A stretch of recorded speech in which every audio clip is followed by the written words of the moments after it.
أعوذ بالله من الشيطان الرجيم. بسم الله الرحمن الرحيم.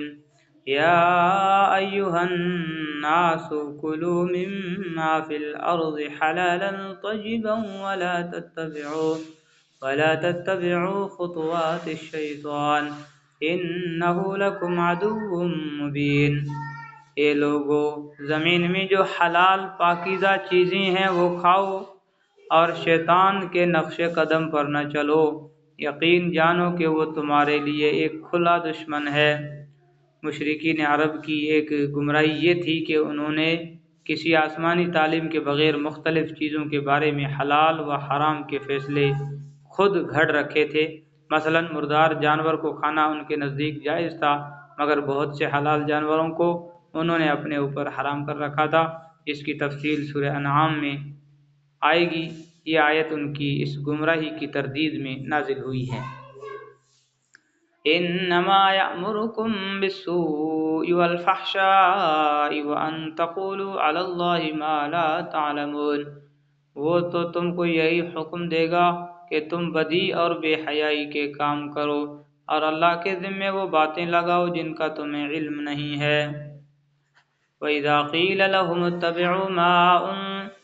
وَإِذَا قِيلَ لَهُمُ اتَّبِعُوا مَا أَنزَلَ اللَّهُ قَالُوا بَلْ نَتَّبِعُ مَا أَلْفَيْنَا عَلَيْهِ آبَاءَنَا أَوَلَوْ كَانَ آبَاؤُهُمْ لَا يَعْقِلُونَ شَيْئًا وَلَا يَهْتَدُونَ۔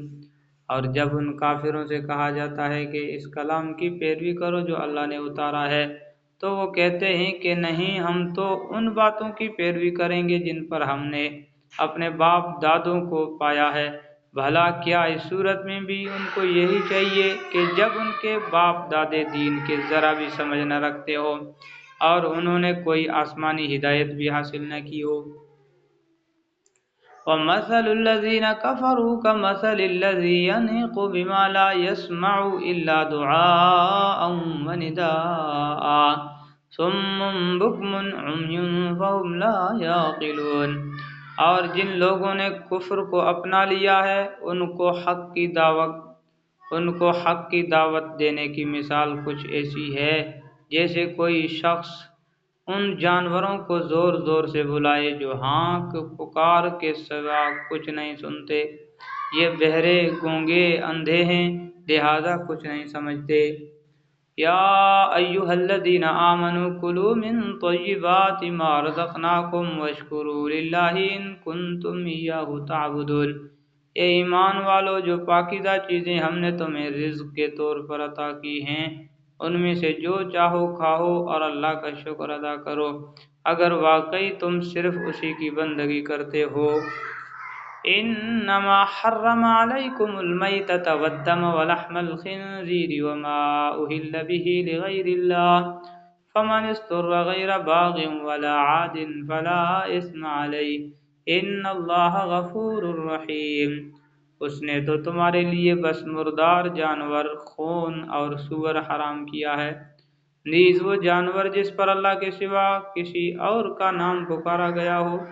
ہاں، اگر کوئی شخص انتہائی مجبوری کی حالت میں ہو اور ان چیزوں میں سے کچھ کھا لے جبکہ اس کا مقصد نہ لذت حاصل کرنا ہو اور نہ وہ ضرورت کی حد سے آگے بڑھے تو اس پر کوئی گناہ نہیں، یقیناً اللہ بہت بخشنے والا بڑا مہربان ہے۔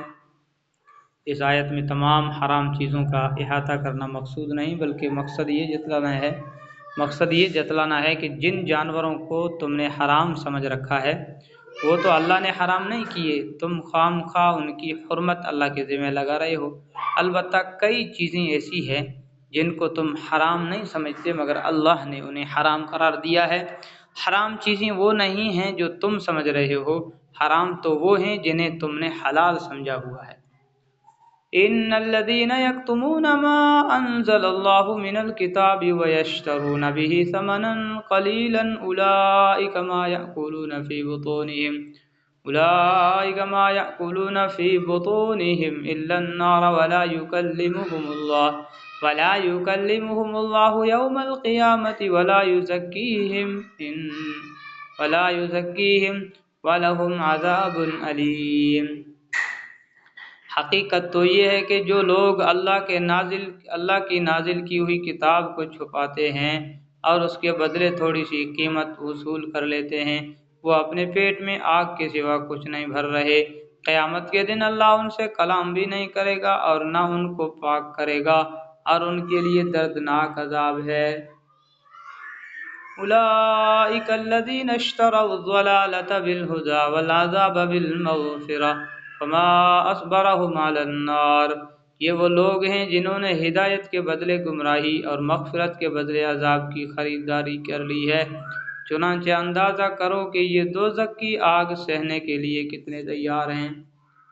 ذلك بأن الله نزل الكتاب بالحق وإن الذين اختلفوا في الكتاب لفي شقاق بعيد، یہ سب کچھ اس لیے ہوگا کہ اللہ نے حق پر مشتمل کتاب اتاری ہے، اور جن لوگوں نے ایسی کتاب کے بارے میں مخالفت کا رویہ اختیار